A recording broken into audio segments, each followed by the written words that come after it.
नमस्कार। मैं आपके समक्ष रामनाथ सिंह अदम की कविता चमारों की गली प्रस्तुत करता हूँ। आइए महसूस करिए जिंदगी के ताप को, मैं चमारों की गली तक ले चलूंगा आपको। जिस गली में भुखमरी की यातना से रूप कर मर गई फुलिया बेचारी कल्पना में डूब कर।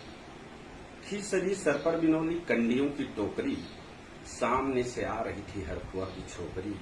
वो चल रही थी छंद से आयाम को देती दिशा, मैं उसे कहता था सरयू पार की मोनालिसा। थे यही सावन के दिन हरखू गया था हाट को, थी वो सारे में बूढ़ी बिछाए खाट को। डूबती सूरज की किरणें खेलती थी रेत से, घास का गट्ठर लिए वो आ रही थी खेत से। चल रही थी वो कहीं खोई हुई जज्बात में, क्या पता था उसको कोई भेड़िया है घात में। होनी से अनभिज्ञ कृष्णा बेखबर राहों में थी, मोड़ पे पहुंचा तो देखा कैद की बाहों में थी। चीख निकली और घुटकर होठ में ही रह गई, छटपटाई और फिर ढीली पड़ी फिर ढह गई। और दिन तो सरयू की कछारों में था कब का ढल गया, वासना की आग में कौमार्य उसका जल गया। और उस दिन ये हवेली हंस रही थी मौज में, होश में आई तो कृष्णा थी पिता की गोद में। बढ़ के मंगल ने कहा, काका तू कैसे मौन है, पूछ लड़की से तो आखिर वो दरिंदा कौन है। कोई भी हो संघर्ष से हम पांव मोड़ेंगे नहीं, कच्चा खा जाएंगे उसको जिंदा छोड़ेंगे नहीं। और कैसे हो सकता है होनी कह के टाला करे, और ये दुश्मन बहू बेटी से मुकाला करे। भनक इसकी पड़ गई थी ठाकुरों के कान में, वो इकट्ठा हो गए सरपंच की दालान में। दृष्टि जिनकी है जमी भाले की लंबी नोक पर, देखिए सुखराज सिंह बोले हैं खैनी ठोंक कर। क्या कहें सरपंच भाई क्या जमाना आ गया, कल तलक जो पांव के नीचे था रुतबा पा गया।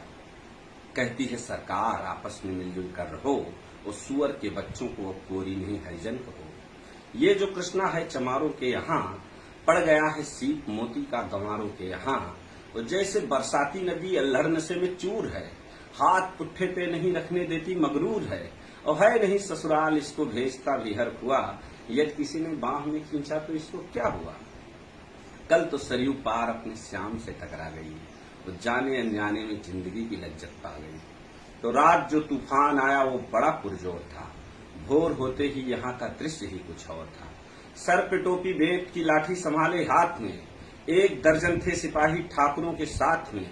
वो घेर कर बस्ती कहा हल्के के थानेदार ने, जिसका मंगल नाम हो वो व्यक्ति आए सामने। निकला मंगल झोपड़ी का पल्ला थोड़ा खोल कर, एक सिपाही ने तभी लाठी चलाई तोड़कर। और गिर पड़ा मंगल तो माथा बूट से टकरा गया, सुन पड़ा फिर माल तूने चोरी का है क्या किया। कैसी चोरी माल किसका जैसे उसने है कहा, एक लाठी फिर पड़ी फिर होश भी जाता रहा। वो होश खोकर वो पड़ा था झोपड़ी के द्वार पर, तब दरोगा ने ठाकुरों से कहा ललकार कर, मेरा मुंह क्या देखते हो इसके मुंह में थूक दो, आग लाओ और इसकी झोपड़ी भी फूंक दो। फिर क्षणिक प्रतिशोध की आंधी वहां चलने लगी, वो बेसहारा निर्बलों की झोपड़ी जलने लगी। दूध मुहा बच्चा जो कोई भीड़ के खेमे में था, वो अभागा दीन हिंसक भीम के घेरे में था।